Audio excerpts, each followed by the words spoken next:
ਐ ਨਾ ਬਾਬਾ ਮੋਬਾਈਲ ਆਪਣਾ ਤੇ ਟਾਈਮ ਬਹੁਤ ਹੋ ਗਿਆ ਤੇ ਮੈਂ ਘਰ ਚੱਲਾਂ।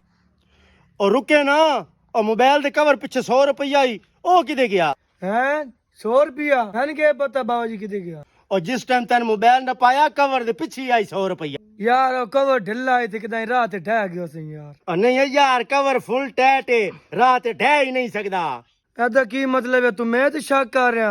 10 ਸਾਲ ਹੋ ਗਏ ਸਾਡੀ ਯਾਰੀ ਨੂੰ, ਤੂੰ ਮੈਨੂੰ ਜੋ ਬੁਲਾ ਰਿਹਾ ਜਾਂ ਆਪਣੀ ਯਾਰੀ ਤੇ ਦਾਗ ਲਾ ਰਿਹਾ। ਯਾਰ ਤੂੰ ਆਪਣੀ ਯਾਰੀ ਤੇ ਸ਼ੱਕ ਕਰਦਾ। ਆ ਢਹਿ ਗਿਆ ਨਾ, ਮੈਨੂੰ ਕੋਈ ਨਹੀਂ ਪਤਾ। ਮੈਨੂੰ ਪਤਾ ਤੂੰ ਮੇਰੇ ਤੇ ਸ਼ੱਕ ਕਰ ਰਿਹਾ। और गल सुन यार अच्छा यार सॉरी रहन दे यार, वाह यारी दोस्ती दा मामला है यार। यार सॉरी रहन दे यार। और सॉरी दिया बच्चिया, अपनी जेबां चेक करा।